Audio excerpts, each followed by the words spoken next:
In an alternative, grimdark future where AI machine factories flood the new battlefields of Earth with soldiers and towering mechanical beasts, survivors must carve out their own place in this new and hateful world. I can't keep up that voice for the whole video, even though it would be fitting. Hello, I'm Bright Lion, and today we're going to be talking about the Forever Winter. This is a game I've been following for a long time, and to be honest, its release surprised me, so I wasn't quite ready to review it. But I've had some time to play it now and gather my first impressions and some thoughts on both the current state of the game and what I think it could be in the future. On day one, I was checking the Steam reviews and a few things jumped out at me. Many people were complaining about the way the game runs, the networking, and this water storage mechanic that I believe is integral to the gameplay loop. Performance-wise, I did have some issues running it on the higher graphics settings, but on low settings, I was getting a smooth 80 or 90 frames, which on my 60Hz monitor is more than enough. And I think it's worth noting that I'm also running this at 1440p. On day one, the networking straight up did not work. I couldn't join any games, nobody could join mine. This game uses a peer-to-peer networking system, likely so that the developer can save money on servers since this is a smaller developer. I will say, the day 2 patch, however, to fix the networking system seems to have worked for me at least, and I was able to get into some co-op games reliably. This quickness to update is a really good indicator of the effort the team is going to put into this game in the coming months.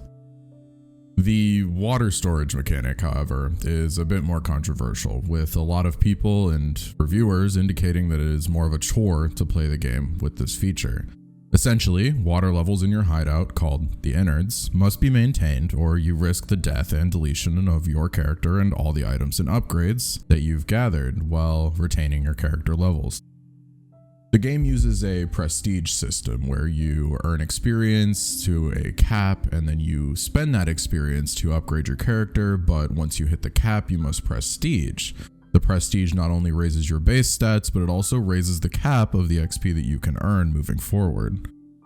I think this is a cool system because it kind of allows for a baked-in gameplay loop that provides a lot of replayability, and considering the number of characters that exist in the game, I could see people getting a lot of mileage out of this feature.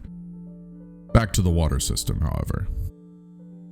I don't mind this feature, and building up a steady water supply is not difficult. In only 5 hours of gameplay, I was able to store enough water for 17 days of real time.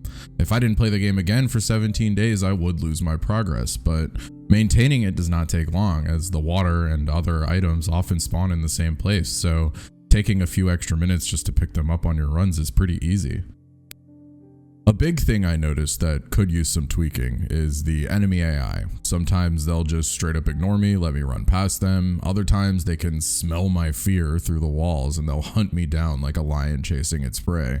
In the same patch as the networking fix, they mentioned changes to AI attention spans, and I could feel a noticeable difference on day 2. I would imagine further improvements will come to this mechanic as the armies, in my understanding, are supposed to ignore you for the most part until you catch their attention through your actions. Something else that kind of bugged me was just the fact that the AI will sometimes straight up spawn right in front of you, or maybe right behind you. And while I think it's good to have a steady supply of enemies going into the battlefield, I think there definitely needs to be kind of a radius around the player where these enemies can't spawn. Another feature that's integral to the game but definitely needs more work is the concept of the hunter-killers. These enemies spawn when army casualties get too high, or if you shoot too many NPCs, or if you pick up some very valuable loot. Their mechanics are a little bit mysterious to me, as sometimes they'll never show up and other times they show up 2 minutes into a raid. These enemies are tough but still defeatable. The problem is that they continue to spawn for the duration of your time in the map. I think a good change here would be to make it so that if you take out a few squads of hunter-killers, there's a hidden cooldown that can give you a little bit of time to reposition, loot bodies, and gather more ammunition. Outside of general early access jankiness, I really don't have much else to critique on this game. The art style is absolutely gorgeous, with interesting and well-designed enemies and locations.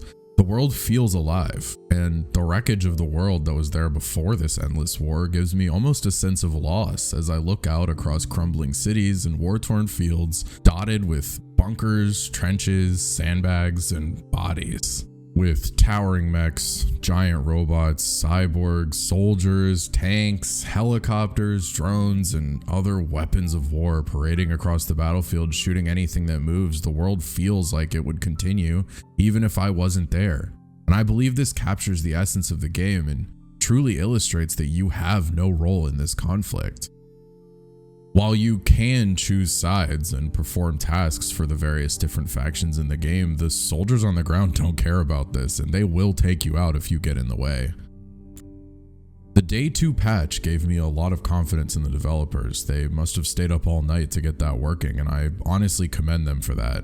I've always been a fan of early access games, as I feel these smaller developers have a much greater amount of passion, and releasing their work early for a reasonable price can give them the wherewithal to keep developing and improving their game. Update. While editing this video, they released more patches focused on performance and gameplay updates. This is an incredibly positive sign for the future health of the game. All you need to do is listen to the head dev talk about the game, and that's going to tell you everything you need to know as they speak with passion and commitment about their vision for this experience. I wanted to keep this brief, as I'm going to need to sink a lot more hours into this game in order to truly write a full review of it, and since it's in early access, it is likely to change. Let me know in the comments section if you've played the game and what your thoughts on it are. If you enjoyed this little chat, consider throwing a like my way, or subscribing for more game reviews and short videos. I'm Bright Lion, and I'm heading back into the office for more research.